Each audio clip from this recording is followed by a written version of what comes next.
नमस्कार मित्रांनो, आजच्या व्हिडिओमध्ये आपण माहिती घेणार आहोत आहारामध्ये कोणत्याही गोष्टीचा अतिरेक का असू नये याबद्दल. मटण खाणाऱ्यांना आमच्या इथे प्रवेश दिला जाणार नाही असे सांगणारे अनेक बोर्ड बहुतेक ठिकाणी पाहायला मिळतात. मटण खाणं सोडून द्या आणि फक्त शाकाहाराचाच पुरस्कार करा असं देखील सांगितलं जातं. आणि या सगळ्याचा हिरिरीनं पुरस्कार करणारी इंस्टाग्रामवर आणि सोशल मीडियावर सतत शाकाहार व्हेगन असे म्हणणारी झान्ना सॅमसोनोव्हा ही परवा 39व्या वर्षी वारली. तिचे 16,000 फॉलोअर्स आणि टिकटॉकवर 20 लाख व्ह्यूअर्स होते. गेली अनेक वर्ष तर ती फक्त फळं खायची, तेही फक्त ड्युरियन आणि फणस म्हणजेच फक्त फलाहार. निव्वळ शाकाहार केल्यामुळे दीर्घायुष्य लाभते या समजुतीला धक्का देणारी ही गोष्ट आहे. झान्ना सॅमसोनोव्हा फक्त शाकाहाराचा पुरस्कार करत नव्हती, तर ती स्वतः आयुष्यामध्ये कट्टरपणे त्याचा अवलंब देखील करत होती. ती सांगायची की कच्चे अत्यंत कमी शिजलेले शाकाहारी अन्न खाल्ले की आपले शरीर हेल्दी किंवा निरोगी राहते.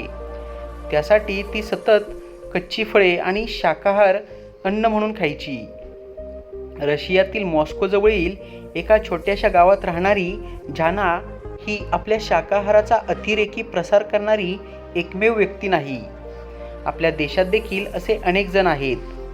वास्तवात प्रथिनं किंवा प्रोटीन्स ही आहारातनं आपल्या शरीरात जावी लागतात. एवढेच नव्हे तर कॅल्शियम, व्हिटॅमिन डी आणि व्हिटॅमिन ब हे अत्यंत आवश्यक घटक आपले शरीर नीट चालवण्यासाठी अत्यंत गरजेचे असतात.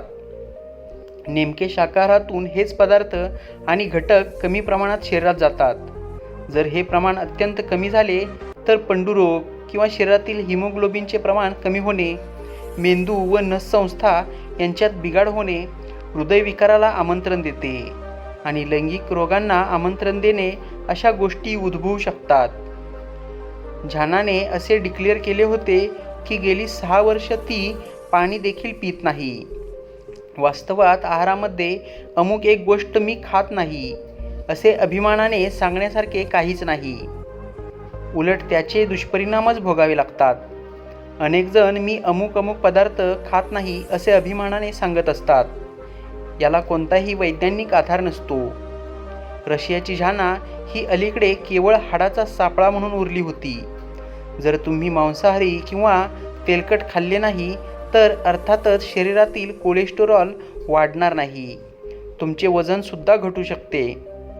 पण हे केवळ तात्पुरते असते. तुमचा आहार हा संतुलित असायला हवा.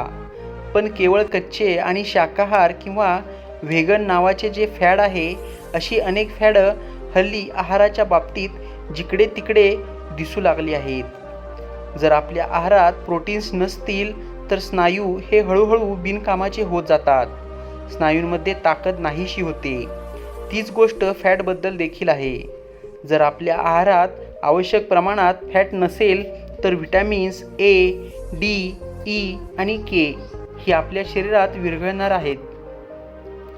आणि ही जर विरघळली नाही तर तुम्हाला खूप मोठ्या प्रॉब्लेमना सामोरं जावं लागेल. ही व्हिटॅमिन्स फॅटमधूनच आपल्या शरीरात विरघळतात. थोडक्यात चरबीची आवश्यकता निश्चितपणे योग्य मात्रेत असायलाच हवी. व्हिटॅमिन डी हे आपल्या हाडांच्या वाढीसाठी आणि ताकदीसाठी आवश्यक असते, पण त्याचाही पत्ता हा कडेकोट शाकाहारामध्ये कट केला जातो. व्हेगन लोकांमध्ये प्राण्यांपासून बनवलेले पदार्थ देखील वर्ज्य केले जातात, जसे की दूध.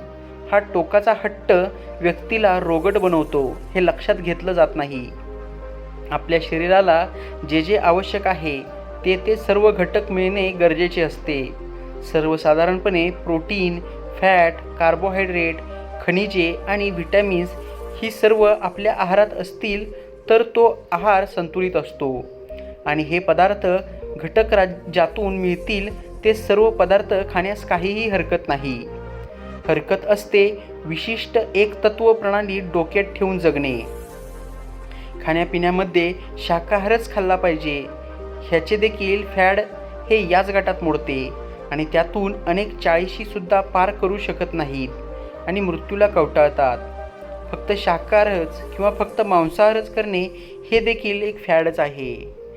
फक्त मांसाहार करणाऱ्यांनासुद्धा अनेक शारीरिक व्याधींना सामोरं जावं लागतं. आणि त्यातच आता नवीन आलेलं फॅड म्हणजे व्हेगन. तर हे व्हेगन नावाचे देखील हे एक फॅडच आहे.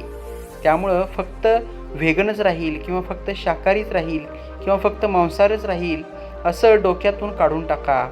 यातून काहीही साध्य होणार नाही. तर तुम्ही एक लक्षात ठेवा की आपल्या शरीराला जे जे आवश्यक आहे ते सर्व घटक मिळणं हे गरजेचेच आहे. सर्वसाधारणपणे प्रोटीन, फॅट, कार्बोहायड्रेट, खनिजे आणि सर्व व्हिटॅमिन्स हे आपल्या आहारात असणं गरजेचंच आहे. तेही अगदी संतुलित असणं गरजेचं आहे. त्यामुळे हे पदार्थ घटक ज्यातून मिळतील ते सर्व पदार्थ खाण्यास काहीही हरकत नाही.